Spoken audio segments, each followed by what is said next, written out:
Sari-saring kontrabando ang nakumpiska ng mga otoridad sa mga bumisita sa Manila North Cemetery ngayong araw. Alamin po natin ang sitwasyon doon mula sa ulat ni Roderick Mendoza, live. Magandang hapon, Roderick. June, sa mga oras na ito ay patuloy nga yung pagdating ng mga tao dito sa Manila North Cemetery.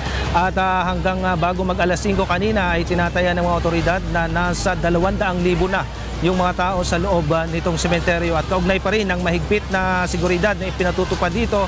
Aabot na rin sa 500 mga kontrabando yung nakumpiska ng mga pulis sa kanilang mga pag-iinspeksyon. At kasama dyan yung 4 na itinuturing na deadly weapon.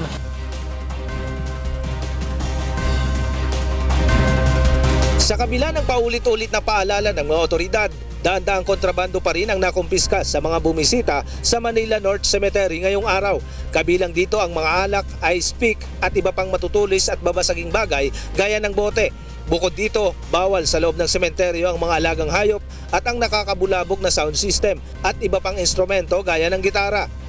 Sana po magdala tayo ng garbage bag para yung basura po natin, iuwi po natin. Saka huwag na po tayo magdala ng mga pinagbabawal na taon-taon natin lagi sinasabi. Ipinapayo rin ng mga otoridad na huwag nang magdala ng mamahaling gamit gaya ng alahas na maaaring pag-interesa ng masasamang loob. Nasa 600 pulis ang ipinakalat sa loob at labas ng sementeryo upang tiyakin ang seguridad ng mga bumibisita. 24/7 din ang pulis dito. All the guards in the cemetery. Samantala, isang 2 taong gulang na bata naman ang hinimatay kanina dahil sa init ng panahon. Agad naman itong naagapan at naisugod sa ospital. Kung maaari lang naman po, no, yung mga bata, medyo mga 5 years old, bababa, siguro wag na po nating dalhin, or yung mga matatanda na hindi na po kaya talaga nandito kasi medyo mainit yung panahon. Sa kabuuan, kontento ang pamunuan ng Metro Manila Police sa nagiging takbo ng sitwasyon sa mga sementeryo. So far, wala tayong nakikitang nagiging problema, wala tayong untoward incidents na nare-report. Itong mga kababayan natin, nakita naman natin very organized, no? At nakita natin very cooperative sa ating ini-implement na security measures. John, bukod nga doon sa isang batang hinimatay kaninang umaga, meron pang isang 8 taong gulang na bata naman na ngayong hapon ay nahilo, nakaramdam ng pagkahilo at nagsuka.